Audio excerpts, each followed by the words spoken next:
हम लोग स्थानांक ज्यामिति यानी कोऑर्डिनेट ज्योमेट्री में दो बिंदुओं के बीच की दूरी को निकालने के सूत्र को स्थापित करेंगे और उससे रिलेटेड कुछ सम्स को हल करेंगे। तो जैसे यहाँ पर मैंने ग्राफ पेपर में एक्स अक्ष और वाई अक्ष को ड्रा किया है। दोनों अक्ष एक दूसरे को एक बिंदु पर कट कर रहे हैं जिसका नाम ओ दिया गया है और इसी बिंदु को हम लोग बोलते हैं मूल बिंदु। इस बिंदु को क्या बोलते हैं? मूल बिंदु। और इस बिंदु का स्थानांक क्या होता है? 0 0। यानी इस बिंदु पर x का भी मान 0 है और y का भी मान 0 है। अब हम लोग जानते हैं कि इस अक्ष के किसी भी क्वाड्रेंट में, फर्स्ट सेकेंड थर्ड फोर्थ, किसी भी क्वाड्रेंट में यदि कोई पॉइंट लें तो उस पॉइंट का एक मान होता है, यानी उसमें एक x का भी मान होगा और y का भी मान होगा। इसी तरह से और यदि एक और पॉइंट लें तो उस पॉइंट का भी एक मान होगा जिसमें x और y दोनों रहेंगे, x का भी रहेगा y का भी रहेगा। सपोज दैट मैंने यहां पर एक पॉइंट लिया ये और मान लिया इस पॉइंट का कोऑर्डिनेट क्या है, स्थानांक क्या है, x1 है, x1 और y1 है। ठीक है।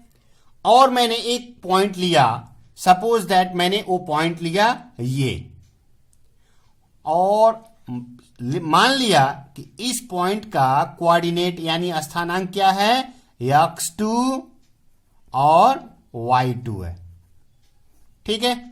तो अब हमें इन दोनों बिंदुओं के बीच की दूरी को निकालना है। तो सर्वप्रथम हम लोग इस दो बिंदुओं के बीच की दूरी को निकालने के लिए फार्मूले को गठित करेंगे। उसके बाद उस फार्मूले का यूज करके दो बिंदुओं के बीच की दूरी को निकालेंगे। यहां पर मैंने ये जो दोनों बिंदुएं ली गई हैं, x1 y1 और x2 y2, इन दोनों बिंदुओं को क्या किया गया है, मिला दिया गया है। यानी इसी लाइन का हमको लेंथ निकालना है। तो इसको कैसे हम लोग निकालेंगे? इसी लाइन को निकालने के लिए हमने इस पॉइंट से इसके ऊपर एक लंब ड्रा किया है और इस पॉइंट से भी x अक्ष के ऊपर एक लंब ड्रा किया गया है। ठीक है। सपोज दैट ये जो लंब ड्रा किया गया है, ये लंब कहां काट रहा है, x अक्ष को सपोज दैट m बिंदु पर काट रहा है। ये m बिंदु पर काट रहा है और जो x2 y2 बिंदु है, यानी जिस बिंदु का स्थानांक x2 y2 है, उस बिंदु से जो लंब परपेंडिकुलर ड्रा किया गया है वो n बिंदु पर x अक्ष को काट रहा है। ठीक है। हमने इस बिंदु का नाम दे दिया सपोज a। हमने इस बिंदु का नाम दे दिया a और सेकेंड बिंदु जो हम लोग लिए हैं x2 y2, उसका नाम दे दिए b। ठीक है। और इस पॉइंट पर दोनों को क्या दे दिए, इसका सपोज हमने नाम दे दिया P। अब हम लोग इस पॉइंट को x1 y1 लेट किए हैं। तो ये कैसे आया, हम लोग इसके पहले ग्राफ में सीखे कि x1 y1 है, दोनों ही धनात्मक हैं। तो पहले x अक्ष पर हम लोग x का मान काउंट करते हैं। तो यहां से यहां तक x का मान हुआ, फिर जहां से x का मान खत्म होता है वहीं से y का मान स्टार्ट होता है। या तो हम लोग ऊपर की तरफ जाते हैं या तो नीचे की तरफ जाते हैं। अगर धनात्मक रहेगा तो ऊपर की तरफ जाएंगे, तो यहां से ऊपर की तरफ गया तो इसका मान क्या हुआ, x1 y1। यानी यहां से यहां तक का मान क्या है, x1 है। इसी प्रकार यदि हम लोग यहां से यहां तक आए तो ये x2 है, यानी यहां से यहां तक का मान क्या है, x2 है। ठीक है। अब हमको यदि इसका मान निकालना हो तो इसका मान क्या होगा, यहां से यहां का पूरा मान कितना है, x2 है और यहां से यहां का मान x1 है। यदि हम लोग x2 में से x1 को घटा दें, यानी x2 माइनस x1, तो ये mn होगा। जितना mn होगा उतना ही AP भी होगा। ठीक है। तो इस AP का मान क्या हो जाएगा, x2 माइनस x1। ठीक है। इसी प्रकार यहां से यहां तक का मान क्या है, y1 है। ठीक है। क्योंकि हम लोग x का मान जहां खत्म होता है y का मान वहीं से स्टार्ट होता है। तो पहले हम लोग यहां से यहां तक गए हैं, तो यहां से यहां तक आएंगे तो यहां पर इसका मान क्या है, इसका मान क्या होगा, ये y2 है, ठीक है। तो ये पूरा मान कितना है y2, और यहां से यहां तक का मान कितना है y1 है। तो इसका मान क्या निकलेगा, इसका मान क्या निकलेगा, इसका मान निकलेगा y2 माइनस y1। यानी इस पूरे मान में से यदि ये वाला मान घटा दें हम लोग, ये वाला मान कितना है, ये वाला मान कितना है y1 है, ये y1 है तो ये भी y1 होगा, ठीक है। ये कितना होगा y1 होगा, और ये पूरा मान कितना है, यहां से यहां तक y2 है। इस y2 में से हम लोग y1 को घटाएंगे तो y2 माइनस y1 मिलेगा। अब हम लोग देख पा रहे हैं हमको एक समकोण त्रिभुज मिल गया, ठीक है। क्या मिला, PAB।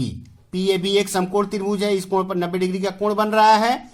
तो हम लोग पिथागोरस थ्योरम से जानते हैं हमको कर्ण निकालना, ये कर्ण हो गया क्योंकि ये 90 डिग्री का कोण है, तो 90 डिग्री की विपरीत भुजा जो होती है वही कर्ण होती है, यानी AB।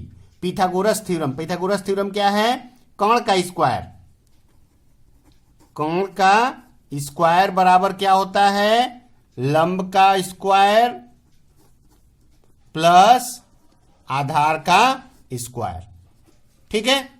तो कर्ण बराबर क्या हो जाएगा, कर्ण बराबर होता है रूट ओवर ऑफ लंब का स्क्वायर प्लस आधार का स्क्वायर। ये हुआ पिथागोरस का थ्योरम। अब हमको कर्ण निकालना था, हमारा कर्ण क्या है, AB है।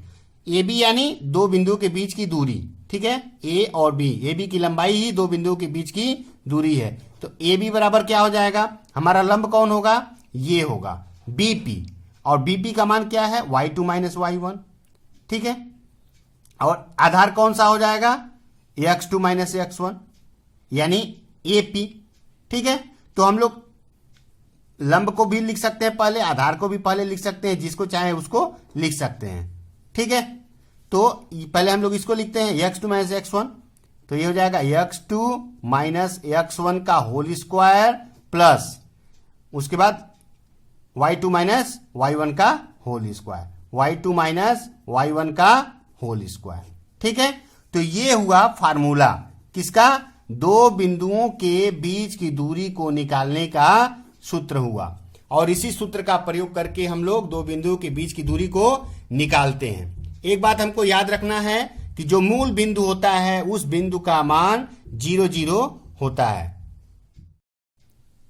तो जब भी हम लोग ग्राफ पर किसी अक्ष को लेते हैं, जैसे हम यदि x अक्ष को लें, तो x अक्ष के ऊपर यदि किसी पॉइंट को लें तो इस अक्ष पर x का मान मिलेगा, y का मान क्या होगा, 0 होगा, ठीक है। इसी प्रकार यदि y अक्ष के ऊपर यदि किसी पॉइंट को हम लोग लेते हैं तो यहां पर y का मान मिलेगा, x का मान क्या होगा, 0 होगा, ठीक है। और मूल बिंदु का मान क्या होता है, 0 0, यानी यहां पर x का भी मान 0 है और y का भी मान 0 है। ये सब हमें जानकर रखना होगा क्योंकि इससे रिलेटेड प्रश्न जो है आएंगे।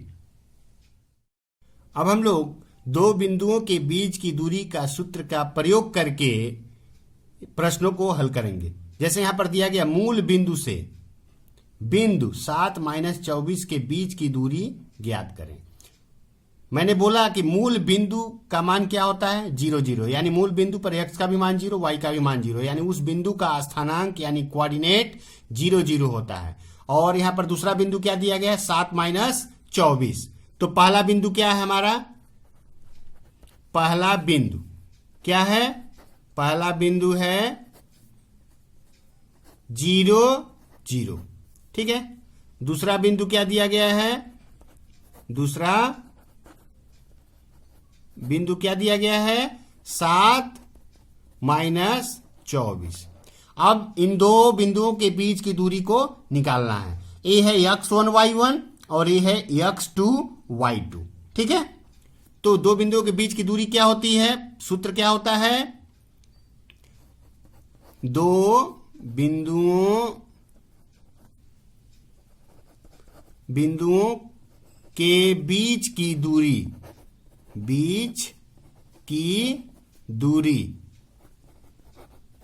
क्या होता है, root over of x2 minus x1 whole square plus y2 minus y1 का होल स्क्वायर, ठीक है। यहां पर x2 ये x1 है, ये y1 है, ये क्या है x2 है, ये y2 है। तो यहां पर x2 कौन है 7, ठीक है। तो 7 minus 0 whole square plus y2 का मान क्या है माइनस 24, तो माइनस 24 माइनस 0, ठीक है, इसका होल स्क्वायर। 7 में से 0 घटाते तो क्या बचता है 0 बचता है, 7 बचता है, और 7 का स्क्वायर करेंगे तो क्या होगा 49 होगा, ठीक है। प्लस माइनस 24 में से 0 को घटाएंगे तो माइनस 24 बचेगा। अब माइनस 24 का वर्ग करेंगे तो 576 होगा। यहां पर माइनस है, माइनस का स्क्वायर करेंगे तो प्लस हो जाता है, यानी यहां पर प्लस 500 क्या हो जाएगा 76। अब रूट के अंदर क्या मिलेगा, इन दोनों को जोड़ेंगे तो 9 6 15 को 5, 7 4 11 और 1 12 को 2, 5 और 1 6, 625 हुआ। अब 625 का हम लोग वर्गमूल निकालते हैं। 625 का वर्गमूल क्या होता है 25 होता है, ठीक है।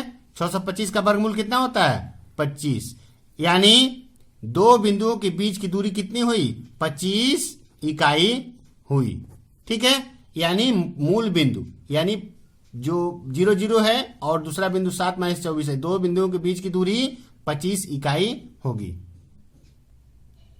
अब एक और क्वेश्चन हम लोग सॉल्व करेंगे। दिया गया है बिंदु 3 6 और बिंदु -2 -6 के बीच की दूरी ज्ञात करें। ये दो बिंदुएं दी गई हैं, इन दो बिंदुओं के बीच की दूरी को हमको ज्ञात करना है, ठीक है। तो दो बिंदुओं के बीच की दूरी, पहला बिंदु हमारा ये है, पहला बिंदु कौन है 3 6, दूसरा बिंदु क्या है -2 -6। अब हम लोग डायरेक्ट निकालते हैं दो बिंदुओं के बीच की दूरी, ठीक है।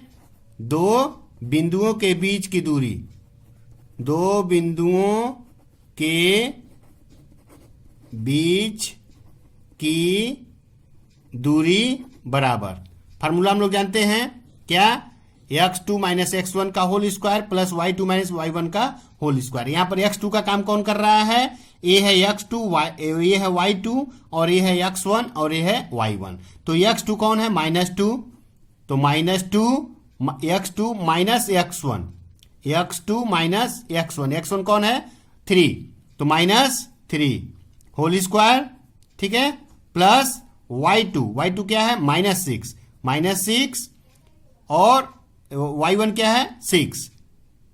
तो यहां पर तो माइनस हम लोग लेते हैं, सूत्र में ही है x2 minus x1 y2 minus y1, तो y1 यहां पर क्या है 6 है, तो हम लोग 6 लेंगे। और यदि यहां पर -6 रहता तो ये क्या हो जाता साइन, ये साइन प्लस हो जाता, क्योंकि ऑलरेडी हम लोग माइनस लेते हैं, और यदि x 6 के साथ माइनस रहता तो माइनस में माइनस गुणा होता तो ये +6 हो जाता है, ठीक है। तो अब इसको हम लोग आगे करेंगे, क्या होगा ये -2 -3 दोनों का सेम साइन है, इसलिए जोड़ देना पड़ेगा, तो -5 होगा, -5 का स्क्वायर करेंगे यानी -5 में -5 का गुणा करेंगे तो ये +25 हो जाता है। इसी प्रकार, अच्छा यहाँ स्क्वायर छोड़ दिए, -6 और -6, ठीक है, दोनों का सेम साइन है, जोड़ेंगे तो -12 होगा, -12 का स्क्वायर करेंगे यानी -12 में -12 का गुणा करेंगे तो +144 हो जाएगा, और यहाँ पर प्लस है ही और अंदर में प्लस आएगा तो गुणा करेंगे तो प्लस आएगा। और यदि यहाँ माइनस आता है, माइनस तो आएगा नहीं क्योंकि होल स्क्वायर है, तो इसलिए यहाँ पर क्या हो जाएगा, ये क्या होता है प्लस ही रहेगा, तो 12 में 12 का गुणा करेंगे तो 144 होता है। 144 में 25 को जोड़ने से क्या होता है 169, और 169 किसका वर्गमूल होता है, 169 का वर्गमूल कितना होता है 13, तो ये हो जाएगा 13 इकाई। यानी ये जो दो बिंदु हैं 3 6 और -2 6, दो बिंदुओं के बीच की दूरी 13 इकाई होगी।